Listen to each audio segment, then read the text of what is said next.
हरिओम श्रीराम अंबज्ञ नाथ सवेद नाथ सवेद नाथ सवेद. So सगळ्यांचे चेहरे एकदम टवटवीत दिसत आहेत, तरतरीत दिसत आहेत आणि थोडेसे घाबरलेले पण दिसत आहेत. बरं ना? राईट? नाही की हो? हो आवाज आला 2-4 जण.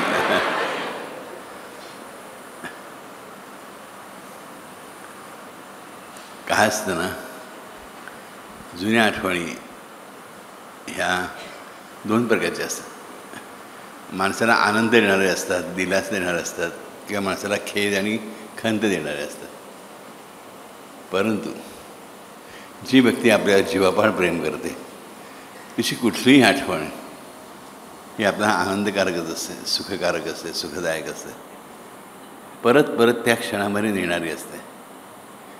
हे जे सगळे पालखीचे सेवेकरी आहेत ना, ही माझी सगळी जुनी माणसं, एक एक रत्न आहे. त्या रत्न तुम्हाला खरं सांग, अगदी आज जो एवढा मोठा क्राऊड आहे आई जगदंबेच्या कृपेने, त्या काळामध्ये पहिल्यांदा 96 साली ही जी मोजकी 300, 400, 500, 600, 700 माणसं होती, त्यांच्यासाठी कुठलाही विशेषांक आलेला नव्हता. कोणी आपले अनुभव सांगितलेले नव्हते, कोणी कुठलं काव्य कवन केलेलं नव्हतं. फक्त त्यांचा विश्वास होता बापूवरती, स्वतःचा विश्वास, स्वतःची खात्री, स्वतःच्या अंतर्मनाला झालेली प्रचिती, ह्यावरून ते आलं होते. माझ्या चुलत बहिणीच्या भावाचं बरं झालं म्हणून मी आलो नाही, माझ्या शेजाऱ्यांच्या जावयाला नोकरी लागली म्हणून मी आलो नाही. मी असं ऐकून नव्हते, ते कोणी काही ऐकून नव्हते आले. त्यांना कसले अनुभव आधी आलेले नव्हते, तरी त्यांनी विश्वास ठेवला 108%. आणि म्हणून पालखीचे सेवेकरी झाले. समजलं? एक विश्वास असावा पुरता, करता हरता गुरु ऐसा. मला खरंच मना समजून सांगतो, मीना वहिनी काय, चौबळाजोबा काय, जगदीश शिला काय, संदीप कुलकर्णी काय, आता जीव आपल्यात नाही आहे. काय भक्तीरीती या मुलाची म्हणजे ह्या जो माय जेवली मे बी मोर लिटल, पण काय मनुष्य होता, प्रेमाने भक्तीने ओथंबलेला, जराही कशाबद्दल डाऊट नाही, काही नाही. जोरदार काम करायची सगळी मंडळी. प्रत्येकाचं नाव घेत बसलं गेले 1-2 प्रवचनं कमी पडतील, त्या सगळ्यांची नावं घेत नाही. पण संदीप आज आपल्यात नाही आहे म्हणजे त्याचं नाव घेतो आहे. राजाभाऊ दीक्षित आज नाही आहेत आपल्याला, नाव करून ह्या मंडळींना कसलाही पुरावा लागला नाही. कोणी ते येऊन सांगतं आहे बापू ग्रेट आहे, बापूचा असा अनुभव आम्हाला आला, तसा अनुभव आला, अमुकाला जाऊ ना म्हणून नाही. त्यांना बापू आवडला, त्यांना बापू पटला आणि पाहता क्षणी त्यांच्या हृदयाला भिडला. म्हणून त्यांची किंमत माझ्यासाठी खूप जास्त आहे. पण बापू मग आम्ही जरा उशीर आल्याचं काय, जो उशीर या जन्मात झाला तो गेल्या जन्माला चुकांमुळे झाला असेल, या जन्मात अधिक प्रेम करूया, अधिक विश्वास ठेवूया, मग पुढल्या जन्मात हे ऐकावं लागणार नाही. तुमचं नाव त्या सेवेकरांमध्ये असेल, बरोबर? आणि पुढल्या जन्मामध्ये लेट कमर नाही तर आम्ही फर्स्ट बेंचर्स असू. पटते? हरिओम श्रीराम अंबाजने. तर गोष्ट चालू आहे भक्तीची आणि भक्तांची. तुलसीदासजींनी रामायण, त्यांच्या रामायणामध्ये म्हणजे रामचरित मानसमध्ये एक संस्कृत अर्धा भाग घेतलेला आहे, हरी अनंत हरिकथा अनंता. आणि मग त्याच्या पुढे ती चौपाई लिहितात, चौपाईचा अर्धा भाग, हरी अनंत हरिकथा अनंता, कही सुनही बहुविधी सब संता, कही सुनही बहुविधी सब संता. हरी अनंत आहे, इन्फायनाईट आहे, म्हणजे त्याच्या कथा, स्टोरीज, कहाण्या अनंत आहेत, अगदी मग कोणालाही मोजता येणार तशा आहेत. आणि म्हणूनच फक्त हेच गोष्ट सांगतात की सगळे संत गोष्टच सांगत राहतात, कथा सांगत राहतात, किंवा तुम्ही सगळ्या संतांकडून सगळ्या कथा ऐकल्या तरी त्या पूर्ण होणार नाहीत. बहुविधी. आणि प्रत्येक संत आपापल्या पद्धतीने सांगेल. तीच कथा आपण 10 जणांकडून ऐकली, 10 वेळा ऐकली तरी तुम्ही तिला कंटाळा करू नका. दुसऱ्याची कळवळून सांगतात. खरंच सांग, हे अनुभव आपण ऐकतो, या कथा आपण वाचतो, भक्तांच्या कथा आपण ऐकतो, ह्याच्यामध्ये खूप मोठं सामर्थ्य असतं. खूप मोठं सामर्थ्य असतं.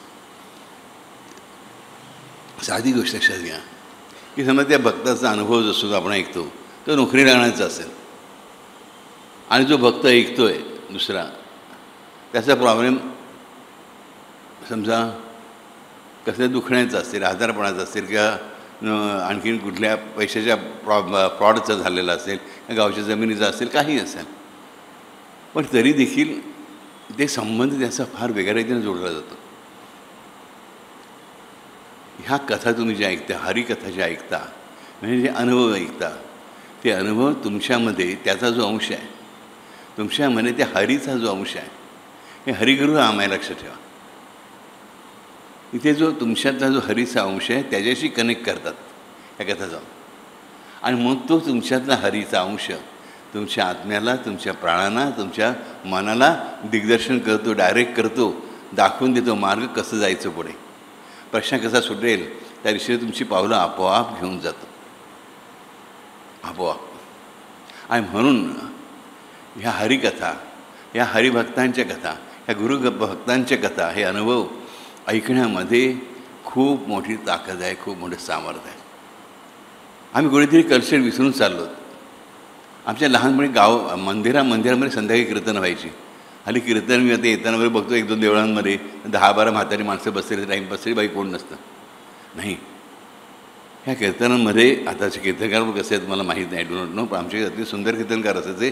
अत्यंत छान गोष्टी सांगायचे, प्रेमळपणे सांगायचे, आणि त्यातला मर्म अर्थ देखील नीट समजावून सांगायचे. आम्हाला खूप छान वाटायचं, खरंच सांगा. तर ही जी कथा असते, गुरुचरित्राच्या प्रारंभी एक नोट दिलेली असते, मग आणि बहुतेक त्यांच्या पाठांमध्ये, मेडिशन्समध्ये, ही कथा कशी असली की तुमच्या मानस धर्मांमध्ये असे बदल घडवून आणले गुरुचरित्रातली कथा की ज्यामुळे तुमचं मन अधिक सशक्त बनतं आणि पॉझिटिव्ह व्हायब्रेशन्स, म्हणजे तुम्हाला विधायक शक्ती तुमच्याकडे खेचून घेतं. मी वाचले असते ना 14-18 त्याच्या सुरुवातीला दिलेलं आहे बघा, बरोबर की नाही. हे सारखं आहे. गुरुचरित्र म्हणजे काय शिवडी, गुरुभक्तांच्या कथाच आहेत,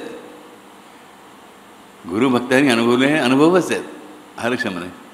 आणि लिहिणारे श्रेष्ठ जो गंगाधर सरस्वती आहे तो देखील खूप मोठा भक्तच आहे.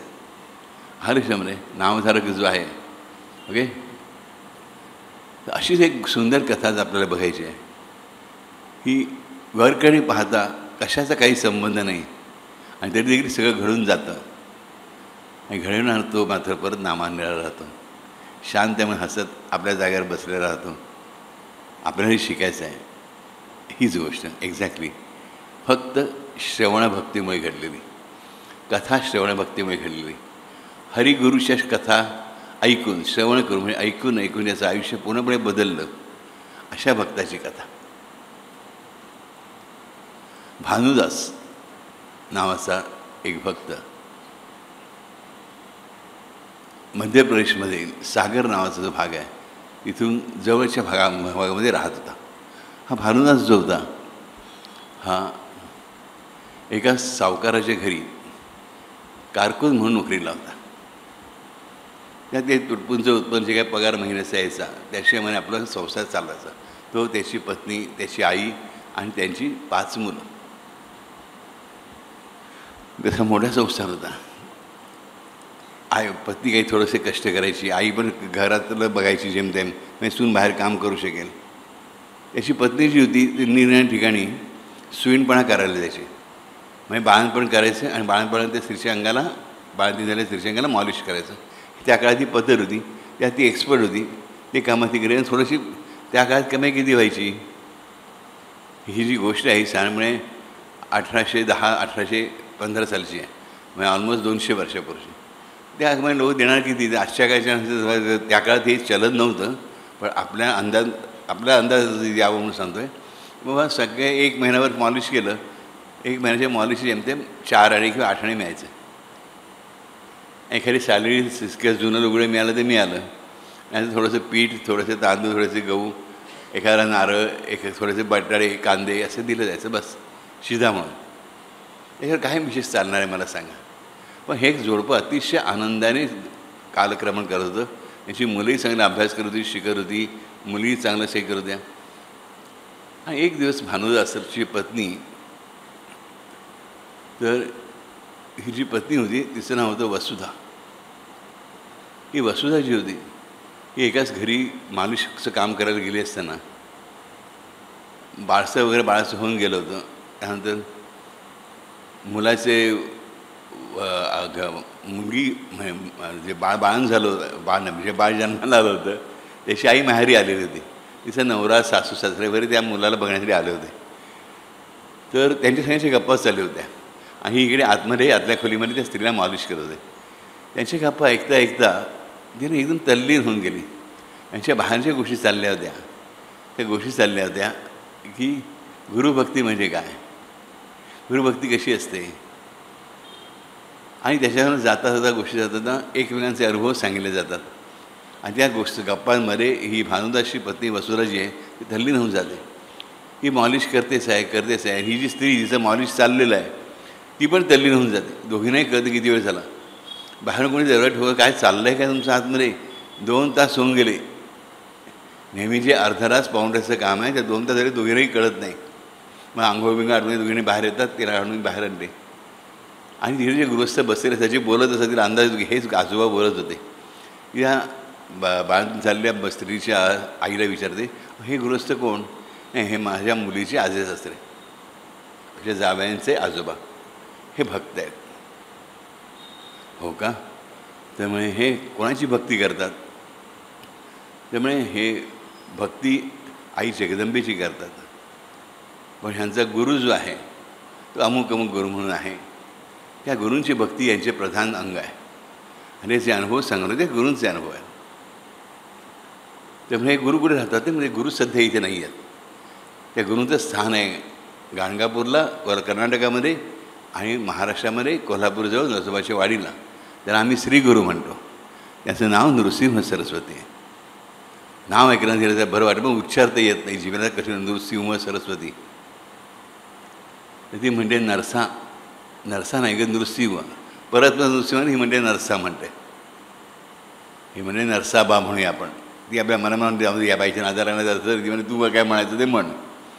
ही घरी येते आणि आपल्या पतीला सांगते, माहिती आहे का हे नरसाबा नावाची गुरु आहेत. तिथे महाराष्ट्रामध्ये म्हणे कोल्हापूर माहिती आहे ना तुम्हाला. तो हो मला माहिती आहे कोल्हापूर म्हणे. कोल्हापूरच्या कोणीमध्ये नरसाबांचं म्हणे स्थान आहे. ते गुरु होते म्हणे, त्यांना श्री गुरु म्हणतात. आणि नरसाबा म्हणे लय पॉवरफुल आहेत. आणि ती पॉवरफुल इंग्लिश शब्द प्लीज तिला येत नव्हता, हा माझा आहे. आणि तो जो ऑपरेशन त्याला बाबू ते काय इंग्लिश बोलत होती काय, हे समजून घ्यायला. इकडे प्रेमाची भाषा आहे माझी. हिंदी नाही, इंग्लिश नाही, मराठी नाही, कुठे नाही. माझा कुठल्याही भाषेशी वाद नाही, कुठल्याही भाषेच्या विरोधात मी नाही. कारण मला एक माहिती आहे, ज्या काळात वाहनं नव्हती त्या काळामध्ये सुद्धा हजारो लाखो यात्रेकरू काशीच्या विश्वनाथाचं दर्शन घेऊन रामेश्वरमला यायचे चालत. रामेश्वरमची कावड घेऊन काशी विश्वनाथाला स्थान घालायचे. आणि त्यांना रस्त्यात हॉटेल्स नव्हती, पैसा फेको नाही, चालत नव्हतं. त्यांना कुणातरी धर्मशाळेत उतरावं लागायचं, कोणातरी घरी जेवावं लागायचं. त्यांना मध्ये किती भाषा लागायच्या. त्यांना कसलाही त्रास कधीही झाला नाही. आणि गरीब लोकांना नाही, ज्यांची श्रीमंतांची गोष्ट वेगळी आहे, पण गरीब लोक, मध्यमवर्गीय लोक जास्त मॅक्झिमम ट्रॅव्हल करायचे. त्यांना कसलाही त्रास झाला नाही, कोणीही त्रास दिला नाही. 1-2 वर्ष नाही, शेकडो वर्ष, हजारो वर्ष, कमीत कमी 5,000 वर्ष तरी. म्हणजे आपल्या माहीत पाहिजे, या भारतामध्ये सगळ्या भाषा एकमेकांशी अत्यंत प्रेमाने नांदतात.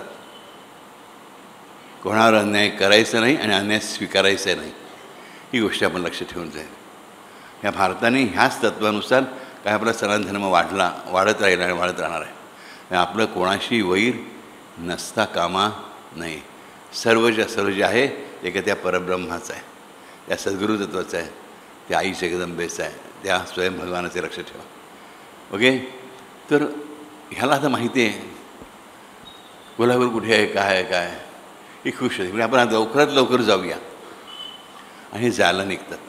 की मागेच लागते. तो म्हणतो की जाऊया ग, जाऊया ग, जायला मी तयारी तर करू. नको नको नको, जसे असेल उद्या आपण सगळे तसे निघूया. मला असे आतून असंच वाटतं आहे की आपल्याला जायला पाहिजे. शेवटी नवरा कंटाळतो. दररोजची कर्कट 7 दिवसांवर निघूया. तो रात्री मध्यरात्रीवर जायला निघतो. चिडलेला असं, संताप पेटलेलं असं, बाकी बुणबुण बुणबुण बुणबुण आली. तर ही साधी गोष्ट आहे. ती बिचारी प्रेमाने सांगते की मला जायचं आहे, जायचं आहे, जायचं आहे. ह्याला जमत नाही. मी सांगतो आत्ता यात येण्याचं. ती म्हणजे आत्ताच्या आत्ता ती देवाला नमस्कार करते, श्री गुरु नमस्कार करते, नरसिंह सरस्वतीला नमस्कार करते आणि म्हणते नरसोबा, नरसोबा आम्ही येतो. आणि गाठोडं बांधून झोपलेल्या पोरा काकोडीला मारून आईला म्हाताऱ्या विचार बरोबर घेऊन, आता म्हाताऱ्या आईला तर एवढं चालवणार नाही. पोरांना चालवं, मग काय करायचं? एक घोडं घ्यायला पाहिजे विकत. आपण एवढे पैसे नाही घोडं घेण्यामुळे. एवढ्या म्हणजे खरं समोर कुंभारांची वस्ती आली आहे. तिकडे गाढवं विकतात ते लोक. ते वापरतात, गाढवं विकतरी गाढवं. गाढवं स्वस्तात मिळतात. ती स्वतःच्या हातातल्या सोन्याच्या उरलेल्या 2च बांगड्या असतात सोन्याच्या कोड्या, त्या देते आणि 3 गाढवं आणि घोडा विकत घेते. बैठे घोडे, गावठी घोडे असं तसे. नवऱ्याचं हे घ्या आणि घेऊन या. त्या घोड्याच्या गाडीमध्ये ती आजी आणि मोठी मुलगी बसते. बाकीची 4 मुलं त्या 2 गाढवांवर, 3 गाढवांवर बसतात. 2 गाढवांवर बसतात. 1 गाढवासोबत सामान ठेवतात आणि हे नवरा बायको चालत फिरतात. बघा, पहिल्याच क्षणाला त्या पतिपत्नीने काय केलं आहे? असलेलं जे सोनं आहे त्याचाही त्याग केला आहे. किती तळमळ आहे लक्षात घ्या. आहे हातामध्ये जे ते आधी सोडायला कधीच तयार नसतं, बरोबर. पण जो श्री गुरुगिरी पाहिलेलाही नाही त्याच्यावर विश्वास ठेवला. अशी जी सांगितलं 96 लोकांनी ज्याला पाहिलेही नाही, ज्याला काही माहिती नाही, पूर्ण नावही ज्याचं माहिती नाही, त्याच्यावर विश्वास ठेवला. तसं हिने ज्याच्या कधीच पाहिलेलं नाही, तर नरसोबा कोण आहे, तर नरसिंह सरस्वती कोण आहे हे माहीत नसून केवळ त्याची कथा ऐकल्यानंतर ती तयार झालेले स्वतःजवळचं उरलं सोलं सगळंच्या सगळं सोनं विकायला आणि घेतली काय, तर 3 गाढवं आणि 1 घोडा. बरोबर. त्या घोड्याच्या पाठीला 2-4 बांबू लावून पाठी बसायची जागा करून 2 चाकं तयार करून स्वतःच गाडी तयार केली. आणि अशा रीतीने रात्री 10-10:30 निघणार जे होते त्या निघायला पहाटेचे बरोबर 3:20 झाली. म्हणजे ब्राह्ममुहूर्त त्यांना मिळाला. ह्याने दोघांनी मनापासून कुलदेवतेला नमस्कार केला, नरसा बाबांना नमस्कार केला आणि चालायला सुरुवात झाली. जवळजवळ 21 दिवसाच्या प्रवासानंतर ते नरसोबाच्या वाडीला आले. आणि नरसोबाच्या वाडीला आल्यानंतर त्यांना कुठे दर्शन घ्यायचं कळत नव्हतं. त्या नदी दिसली, संगम दिसला, अनेक लोक आंघोळ करताना दिसले, स्नान करताना दिसले. ते स्नान करण्यासाठी गेले. त्यांच्या वगैरे स्नान केलं. विचारलं इथे नरसोबाचं मंदिर कुठे आहे? त्या लोकांनी दाखवलं हे मंदिर आहे. त्यात मंदिर आणखीन छोटं होतं, परिसरही लहान होता. हे दर्शनासाठी गेले. काही दिसे ना, काय आहे इकडे? त्या बघा पादुका आहेत. आपण माहिती आहे नरसोबावाडीच्या पादुका पटकन दिसत नाहीत. दूध ओतल्यासारखी मग पटकन दिसतात. यांच्या मनात, हिच्या मनात इच्छा आली, आहे देवा तुझे पाय बघायला आम्ही आलो, चरण बघायला, तू चरण दाखवत नाही आम्हाला. त्याच्या लाथ मार ना मला एक, तरी काही चरण दिसत नाही. भोळा भक्ती वा भामदास म्हणतो तसं नाही. मी ना देवाला शिव्या घालतो. काय म्हणतो? मी ना देवाला शिव्या घालतो, मी देव मला लाथ मारेल. अरे लाथ मारली ताबडतोब आपण नमस्कार करून घेऊ. काय भाव आहे बघा. आणि त्याने मला त्याबरोबर शिव्या घालायला सुरुवात केली देवाला. काय तू चोर आहे, समुख आहेस, तमुख आहेस, आम्ही भक्तीवर लांबून होतो, परवा पडले नाही, तू रुमट झाला आहे, तू श्रीमंत आहे, तुला माज झाला आहे वगैरे वगैरे. पण तरी काही देव लाथ मारतच नाही. श्रीगुरू आहे तो, हे लाथ मारेल का? कधीच नाही. बरोबर. तो लाथ मारत नाही. हा वाट बघतोय. मग शेवटी हा वैतागून म्हणतो, अरे तुझ्या एवढ्या गोष्टी या बाईनेच मला सांगितल्या, गेले 7 दिवस झाले पिरपीर पिरपीर पिरपीर करते आणि मी पण तुझा वेळ मला पण लागला आहे. मला कुठल्याही तुला पावलं नाही पाहिजे, तुला स्वतःला बघायचं आहे, अख्खाच्या अख्खा बघायचा आहे. तू आता जर मला दिसला नाहीस तर आज मी एकदा डोकं फोडून घेईन, उद्या 2 वेळा घेईन. आणि जोपर्यंत माझं डोकं फुटून माझा मेंदू बाहेर येत नाही तोवर मी दररोज डोकं फोडतच राहीन. इकडे येऊन लक्ष ठेव. आज एकदा, उद्या 2दा, परवा 3दा, मग 4दा, मग 5दा, मग 6दा. तर मागे एक वृद्ध ब्राह्मण उभा होता. त्या ब्राह्मणाला मुला तू काय बोलतोस ते मी ऐकतोय. असा त्रागा देवाच्या समोर करायचा नाही. असं आपल्या देवाला संकटात टाकायचं नाही. असं ह्याला म्हणतात देवाला बंधन करणं. आणि असं देवाला बंधन करणं ही चुकीची गोष्ट आहे. देव आपल्यासाठी सगळं करत असतो, पण त्याला बळजबरीने करायला लावणं ही गोष्ट चुकीची आहे. तू असं डोकं फोडून घ्यायला तू नक्की येईल, पण ती तुझ्या आयुष्यातली खूप मोठी चूक असेल. खूप मोठं पुण्यसुद्धा घालून बसशील हे लक्षात ठेव. खूप पुण्याच्या गाठीशी आहे. मग तुला नरसोबाच्या वाडीबद्दलची मध्यची माहिती कळली, तर नृसिंहस्वामी महाराजांबद्दलची माहिती कळली. अशी फुकट घालू नकोस, शब्द मागे घे. इथेच डोकं टेक आणि त्यांना सांग मला क्षमा करा महाराज. तो बिचारा भोळा म्हणून एवढा वृद्ध ब्राह्मण सांगतोय, तो कशाला खोडं सांगेल. आणि खरंच त्याने चांगलं सांगितलंच ना. तो मनापासून पती हो त्यांची महाराजांची नृसिंहस्वामी महाराजांची पादुकांच्या समोर माफी मागतात. डोकं त्या जमिनीवर टेकून नमस्कार करतात. मग या वृद्धाला पण नमस्कार करतात. त्या वृद्धांना आजोबा तुम्ही आम्हाला चांगलं मार्गदर्शन केलं, पण आम्हाला दर्शन हवं आहे हो. आम्ही गरीब माणसं आहोत, आमच्याकडे पैसा गाठीला काय नाही. 4-5 दिवस पुरेल, 7-8 दिवस पुरेल एवढं धान्य आम्ही बरोबर आणलेलं आहे. तुझ्या खिचडी करायचं की बाकी आमच्याकडे काही देखील नाही. आम्ही किती दिवस वाट बघत राहणार.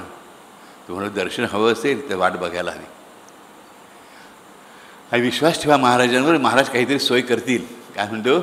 विश्वास ठेवा महाराजांवरती, महाराज काहीतरी सोय करतील. मात्र तुम्ही आळशासारखे बसून राहू नका. बसून राहू नका. हे म्हणतात आजोबा नक्की. ते आजोबा निघून जातात आणि एकदम या बाईक लक्षात, अहो मी यांना कोणी ते पाहिलं आहे हो.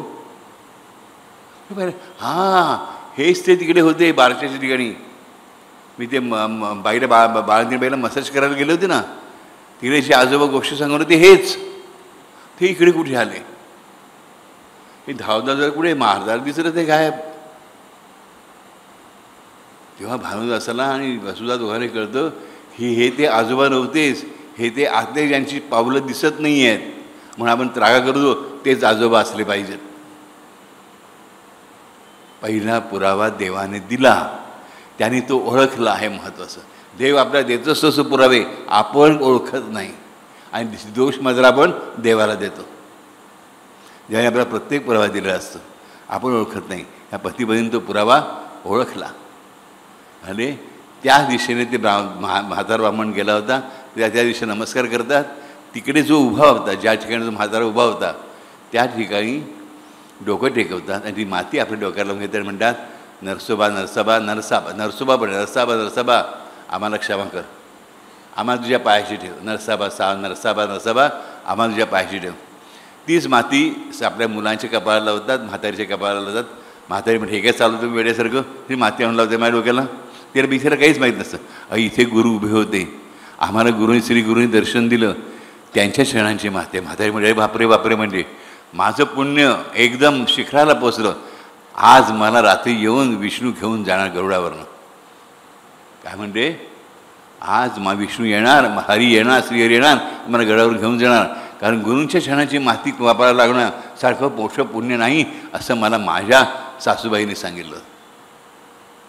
ती दिवसभर दर्शनानंतर ते दर्शनाची मूर्ती सगळं भाग ॲम्बियन्स सगळं आठवतच श्री गुरु एवढं शब्द येत असतं. तो जप करा, श्री गुरु नरसाबा जप मारतात. ते म्हातारी थेंबर पाणी पित नाही की खात नाही. म्हातारी जी रात्री झोपली ती सकाळी उठलीच नाही. गरुड आला, तिला हलकेच घेऊन गेला. हे दोघं उठले, सकाळी बघतात आई गेली. घाबरून आई गेल्याचं दुःख आहे. बारक्या गावात गेली, कोणी ओळख नाही, पाळख नाही, काय नाही. या झाडाखाली झोपले ती मंडळी. काळजीचा असे अंतिम संस्कार करण्यासाठी पैसेही नाहीत. परत आता तीर्थक्षेत्री आलो आणि सुतक लागलं. आता कसं तीर्थक्षेत्री राहणार हाही प्रश्न पडला. काय करायचं?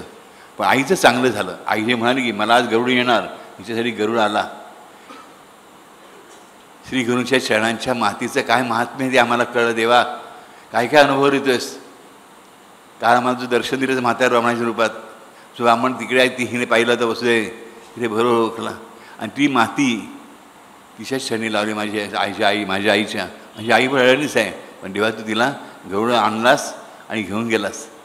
अरे रे देवा, किती मोठा आहे, आम्ही किती लहान आहोत.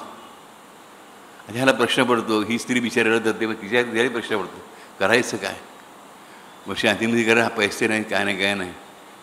इकडे पडलेल्या काठ्या गावाच्या बाहेर उतरलेले असतात.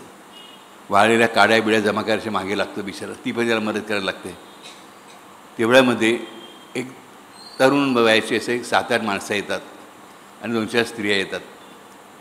ते दिंडी कशी असे असे दिंडीत आलेले असतात. त्याच्यावर कोणाबरी वयस्कर व्यक्ती नसते जास्त किंवा लहान मुलंही नसतात.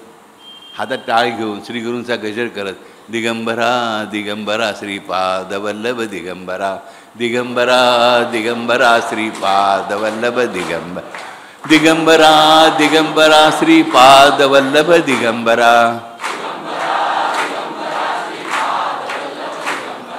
दिगंबरा दिगंबरा श्रीपाद वल्लभ दिगंबरा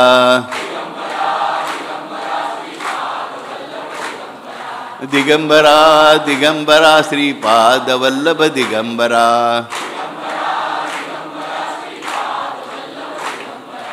दिगंबरा दिगंबरा श्रीपाद वल्लभ दिगंबरा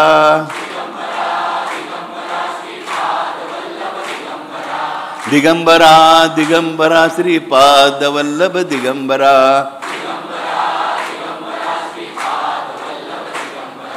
दिगंबरा दिगंबरा श्रीपाद वल्लभ दिगंबरा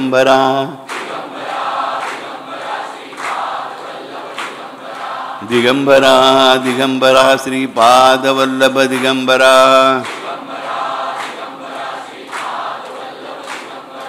दिगंबरा दिगंबरा श्रीपाद वल्लभ दिगंबरा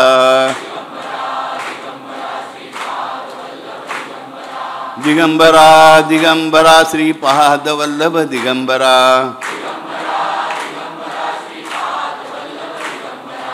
दिगंबरा दिगंबरा श्रीपाद वल्लभ दिगंबरा दिगंबरा दिगंबरा श्रीपाद वल्लभ दिगंबरा दिगंबरा दिगंबरा श्रीपाद वल्लभ दिगंबरा दिगंबरा दिगंबरा श्रीपाद वल्लभ दिगंबरा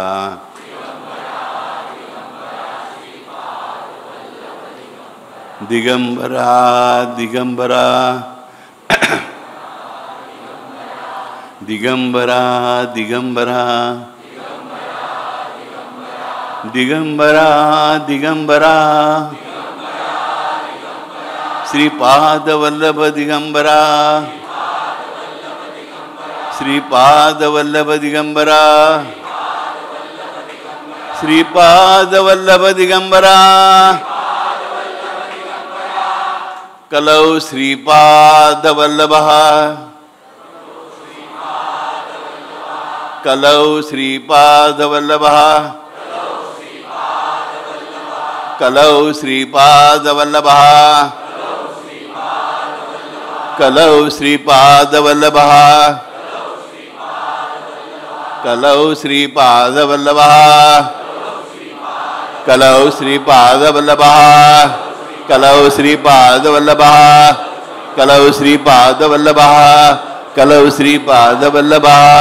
कलौ श्रीपाद वल्लभः कलौ श्रीपाद वल्लभः कलौ श्रीपाद वल्लभः कलौ श्रीपाद वल्लभः कलौ श्रीपाद वल्लभः कलौ श्रीपाद वल्लभः कलौ श्रीपाद वल्लभः कलौ श्रीपाद वल्लभः कलौ श्रीपाद वल्लभः कलौ श्रीपाद वल्लभः श्रीपाद श्री वल्लभ महाराज की जय. यस, आपलंही भजन झालं किती सुंदर, बरोबर की नाही? तर असं भजन कधी म्हटली चालली आणि असंच त्यांनी कलौ श्रीपाद श्री वल्लभा असं म्हणत ह्यांना विचारलं, अरे तुम्ही भजन करता, हे दोन्ही त्यांच्या भजनात सामील होतात. त्यांना श्रीपाद वल्लभ करून काही माहीत नाही, पण भजन करतात हे नक्की, चांगली माणसं नक्की. बघा किती भोळा भाव आहे. ती मंडळी पुढे होतात, विचारतात तुम्हाला काय पाहिजे हे विचारतात. आधी सांगा हे श्रीपाद वल्लभ महाराज कोण? म्हणतात हे नुसरे सर जे आहेत ना, त्यांनी ह्या नरसोबाच्या वाडीत जास्त पादुका स्थापन केल्या नरसोबांनी तुमच्या, ते श्रीपाद वल्लभ. कोल्हापूरच्या पादुका नरसोबाच्या वाडीच्या या श्रीपाद वल्लभांच्या पादुका आहेत. गाणगापूरच्या नुसरे सरस्वतींच्या आहेत, पण दोघेही एकच आहेत. दोन्ही पादुका दोघांची आहे, लक्षात ठेवा. ही मंडळी त्यांनी माहिती देतात. हे श्रीपाद वल्लभाचं नाव त्यांना सोपं वाटतं, त्याचा गजर करतात, त्याचं घर त्यांना आवडतो. आणि त्यामध्ये हे सांगायला विसरून जातात की आमची आई गेली आहे, आम्ही असेल आमच्या गावात मध्य प्रदेशमध्ये सागरवरच्या बुडून आलेलो आहोत आणि आमच्या आईच्या अंत्यविधीसाठी आमच्याकडे पैसे पण आहेत, हे सुद्धा सांगायला विसरतात. हे त्यांना म्हणतात, आम्ही तुमच्यावर येऊ का हो? या ना. थांबा जरा, मुलं आहेत, मुलांना घेऊन येतो. आणि आई पण आहे, आई पण आहे म्हटल्यानं त्यांना आलो, तरी आपली आई तर गेली आहे. त्याच्या सगळ्या मंडळींना, हो आम्ही येऊ शकत नाही हो, आम्ही तुम्हाला विटाळ केला, तुम्ही आंघोळ करून जावा. काय झालं? आमची आई सकाळी बघितलं गेलेली होती, तिकडे पायावर डोकं ठेवून आली महाराजांच्या, आणि त्यांच्या चरणांची माती कपाळ लावल्यानंतर ती ठरवलं आपण जायचं, आणि सगळी ती गेली आपोआप. आम्ही परक्या गावात आहे, आमचं कोणी ओळखीचं नाही, नातेवाईक नाही, काही नाही, आमच्याकडे धनही नाही. त्यांचे अंतिम संस्कार करण्यासाठी आम्ही काटक्या गोळ्यासाठी करण्यासाठी इतक्या लांबवर आलो आणि तुम्ही दिसलात. हो का? चला आपण, आम्ही आहे तुमच्याबरोबर. सगळी मंडळी येतात, सगळी मंडळी येतात आणि दिगंबरा दिगंबरा श्रीपाद वल्लभ दिगंबरा भजन करीत म्हातारीचे अंतिम संस्कार करतात. पैसा एक खर्च नाही, एक पैशाचा खर्च नाही. माणसं पाहिजे होती, माणसं तयार. मंत्र पाहिजे होता, श्रीपाद वल्लभ दिगंबरासारखा श्रेष्ठ मंत्र चालू आहे आणि संस्कार होत आहेत. आणि वरती त्यांच्यातली सगळ्यात वयस्कर त्यातली जी प्रौढ व्यक्ती ती सांगते, तुम्हाला कसं सुतक नाही, काय म्हणतात, बरं कसं सुतक नाही. आणि त्या देहामुळे ती खरं म्हणायचं झालं तर लौकिकदृष्ट्या तुम्हाला तिचा देह दिसतोय, मृतदेह, पण तिला परमेश्वर स्वतः येऊन घेऊन गेलेला आहे, श्रीगुरु स्वतः येऊन घेऊन गेलेलं आहे. तुम्हाला सुतक बेगी लागलं नाही, तुम्ही आमच्याबरोबर या. ह्याला आनंद भरून काय करावं समजत नाही. पोळा अन्नाचं कण नाही आहे, पाणी प्यायलं नाही आहे. ती सगळे म्हणतात आपण सगळ्यांना आंघोळ करूया. आता पंचगंगेत आंघोळ करतात आणि मंदिरात दर्शनासाठी जायला निघतात. हे सगळे भजनी मंडळी जी असतात, वारकरी मंडळी जी आलेली असतात, ती आंघोळ करून वरती जातात. स्त्रिया पुरुष सगळे, हे पती पत्नी आणि त्यांची 5 मुलं हे आंघोळ करत असतात. आणि लहान मुलांना आंघोळ करायला वेळ लागतो आणि भीती पण वाटते ना, नदीच्या काठावरती काही लहान समोर पुढे पाण्यात वाहून गेलं वगैरे तर मग तिने बघून काळजी घेत आंघोळ करत असतात. आंघोळ करून ते तो घाट आहे जो आपण अनेकांनी पाहिला आहे, तो घाट मी सांगलीनं नसवाच्या वाडीला गेली तरी मोठी गर्दी झालेली असते ना, तो घाट तिकडे बरोबर. हे मला जाम डेंजर वाटतं की कोण कुठे पडेल म्हणून मला काळजी घ्यावी लागते. श्रीराम श्रीराम श्रीराम श्रीराम श्रीराम. तर त्या घाटावर चढत येताना ते बघतात ती मंडळी गेली कुठे. दिल्ली एवढी माणसं होती, आता कोणीच नाही, कारण ते आजोबा गायब, एवढी मंडळी गायब. आता ह्याचा नकली नरसाबा कोण? अगं एक नरसाबा असणार, एक श्रीपाद वल्लभ असणार. अगं पण एवढे 15-16 पुरुष होते, 15-16 बायका होत्या, हे सगळे गेले. मग ह्या बायका कोण होत्या? आपल्याला काय माहिती, त्याच्या बहिणी आया बहिणी कोणती असतील. एक नरसाबा होता नक्की, ज्याने तुम्हाला सांगितलं, आणि दुसरा तो श्रीपाद वल्लभ होता, ह्यावर होता तो. नाही वेगळा विचार करतात. तो विणा घेऊन जो होता तो श्रीपाद वल्लभ, इथं नुसती सरस्वती म्हणजे नरसोबा त्या पायऱ्यांवरच उभे आहेत, दर्शनाला अजून गेलेले नाहीत. पोळा अन्नाचं कण नाही. ही बहिणी मंडळी ज्यांनी सगळं कार्य केलं ती दिसत पण नाही आहेत. आणि या बाईला मग एक एक गोष्ट आढळायला लागते. तुम्हाला सांगू, अशीच एक गोष्ट त्या आजोबांनी सांगितली होती. प्रत्येक पायरीवर एक एक गोष्ट सांगत ती बाई पुढे निघते. लक्षात ठेवा, एवढा मोठं उंच घाट आहे, तुम्हाला माहिती आहे बरोबर. प्रत्येक पायरीवर एक एक गोष्ट सांगते. नवरा ऐकतोय, मुलं ऐकत आहेत, आणि प्रत्येक गोष्टीवर एक पाऊल चढत आहेत. वरती चढेपर्यंत देऊळ बंद झालेलं असतं. मंदिर दुपारी बंद राहतं. हिला आता कळत नाही काय करायचं. ही म्हणजे देवा, तुझ्या कथांमध्ये आम्ही लक्षात राहिलं नाही रे, आम्ही दुर्लक्ष केलं तुझ्याकडे. तुझ्या कथा ऐकत राहिलो आणि तुझ्याकडे दुर्लक्ष केलो. पाठीमागे आजोबावे असतात ते काला दिसलेले. अरे छे छे, माझ्यापेक्षाही माझ्या कथा जास्त महत्त्वाच्या आहेत. आणि ताबडतोब नाहीसे होतात, अंतर्धान पावतात. माझ्यापेक्षाही माझ्या कथा जास्त महत्त्वाच्या आहेत. हा बघा मी इथे उभा आहे. आता मागे बोलून बघितलं, पहिल्यांदा मागे उभे होते बोलत होते, आता समोर आमचं हा बघा मी इथे उभा आहे. बघतात तर काय, त्या पादुकांच्या मंदिराच्या दरवाजाशी स्वतः साक्षात सरस्वती भगवान उभे आहेत. आणि कधी श्रीपाद वल्लभांच्या रूपात, कधी नृसिंह सरस्वतींच्या रूपात, कधी मूळ दत्तात्रय स्वरूपात. काय बघतो काय नाही याचं भानच उरत नाही. प्रत्येक पायरीला पोटात अन्नाचा कण नसताना, एवढं मोठं दुःख सहन केले असताना, परगावामध्ये एक पैसा नसताना ती कथा ऐकत वर जाणं किती महत्त्वाचं लक्षात ठेवा. साक्षात श्रीहरीनी, श्री प्रभूंनी, श्री गुरूंनी दर्शन दिलं, श्री हरिगुरूंनी दर्शन दिलं. लक्षात ठेवा. हे 5 जण धावत गेले, त्यांनी त्यांचे चरण पकडले, त्यांनी त्यांना पकडू दिले. हे लक्षात ठेवा. शरण बघायला खूप मोठी ताकद लागते, खूप मोठं तपोबळ लागतं. शरण पकडायला किती आवश्यकता असेल विचार करा. पकडायला मिळाले आणि डोळ्यातून एवढे अश्रू वाहत होते की अभिषेक आपोआप झाला, आपोआप अभिषेक झाला. नंतर बघतात तो काय हातातला पाय लागेनाच झाले.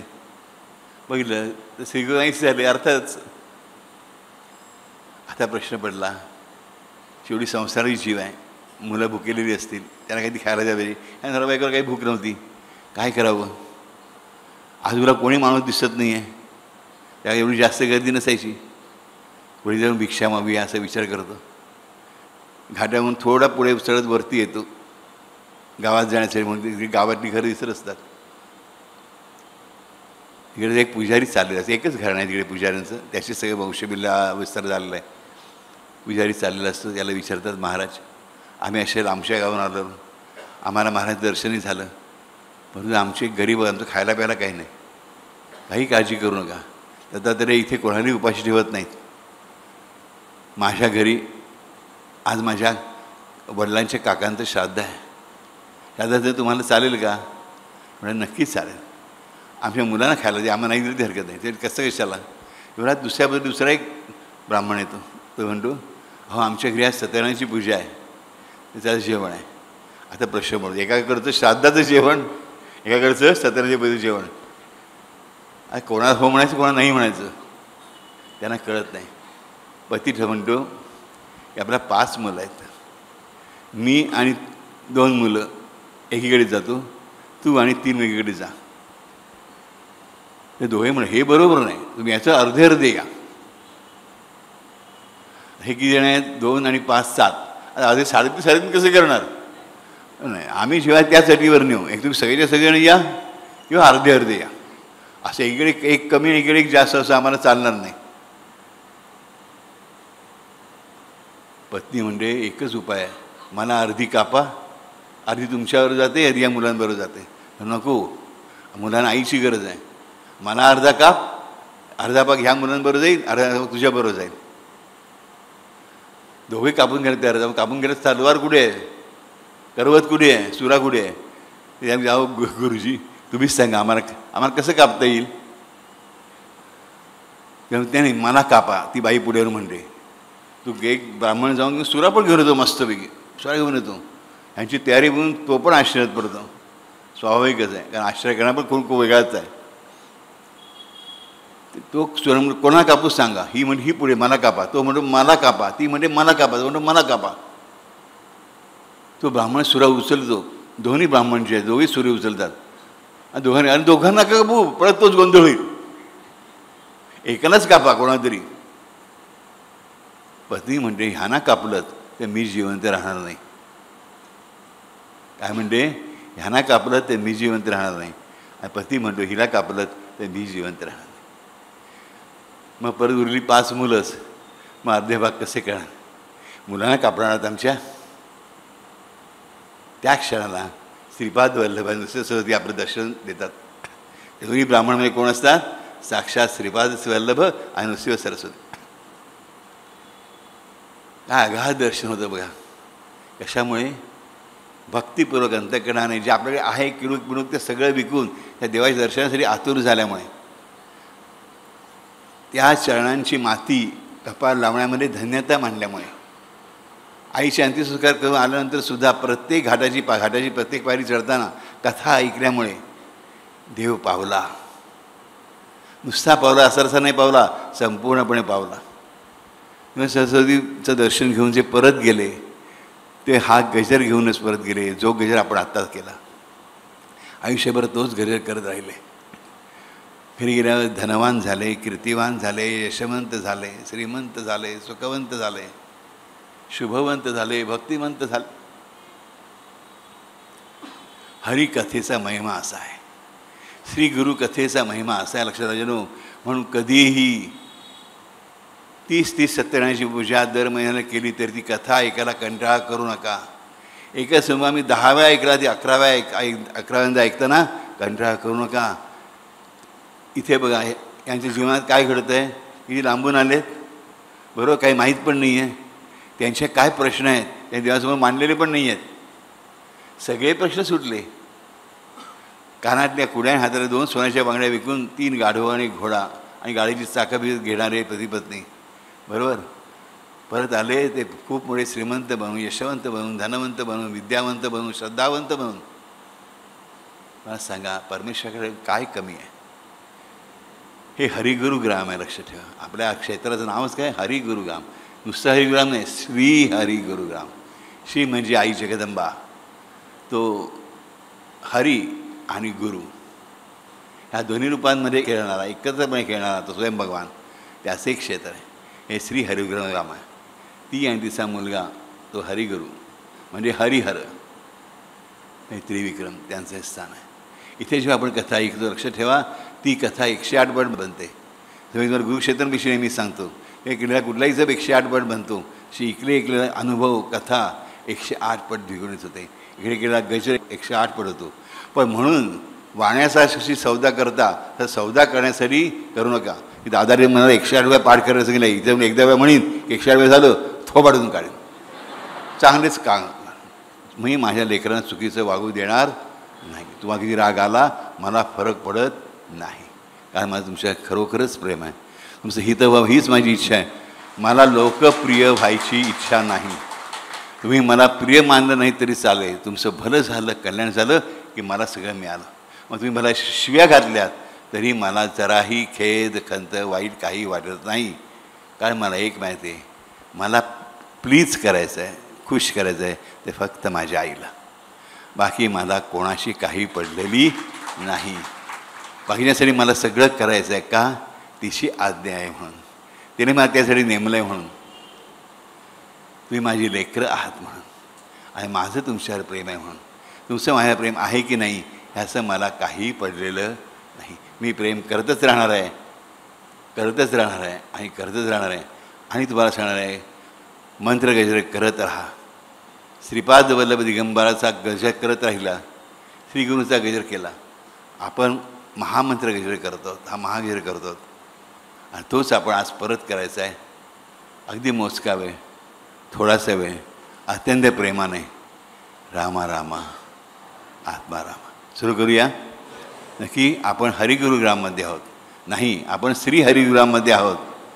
ती साक्षाताई जगदंबा हे फिरत असते सदैव प्रत्येक ठिकाणी, पण दिसत नाही कोणालाही, पण ती असते. आणि तिचा तो एकमेव लाडका पुत्र स्वयं भगवान आकाश स्वरूपामध्ये इथे सर्वत्र व्यापून उभा असतो, व्यापूनही उभा असतो. लक्षात ठेवा. त्याचं गजर करूया. राम रामा आत्मा रामा त्रिविक्रमा गुरु समर्था सद्गुरु समर्था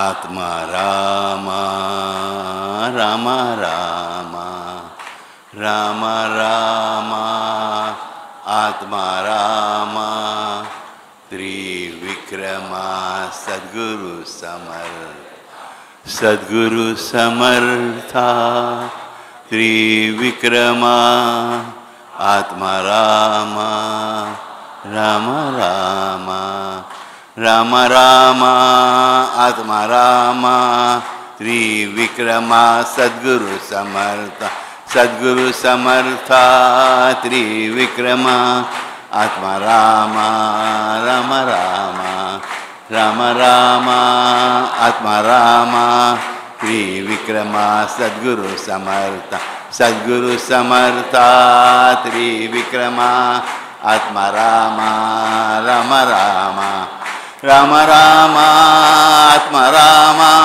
त्रिविक्रमा सद्गुरु समर्था सद्गुरु त्रिविक्रमा आत्मा रामा राम रामा राम रामा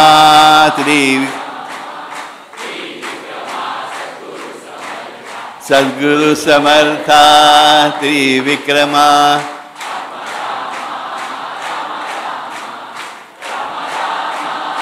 आत्मारामा त्रिविक्रमा सद्गुरु समर्था सद्गुरु समर्था त्रिविक्रमा आत्मारामा राम राम राम राम आत्मारामा त्रिविक्रमा सद्गुरु समर्था सद्गुरु समर्था त्रिविक्रमा आत्मारामा राम राम राम राम आत्मारामा त्रिविक्रमा सद्गुरु समर्था सद्गुरु समर्था त्रिविक्रमा आत्मारामा राम राम.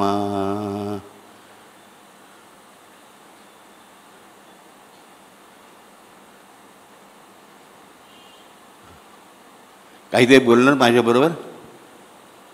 काहीतरी बोलणार माझ्याबरोबर माझ्या मागोमाग? नक्की? ज्याला बोलायचं त्यांनी बोलायचं, ज्याने बोलायची इच्छा नाही त्यांनी बोलायचं नाही. चालेल, ओके. सगळे डोळे बंद करायचे मनापासून शांतपणे. हे श्री गुरु, हे श्री हरिगुरु,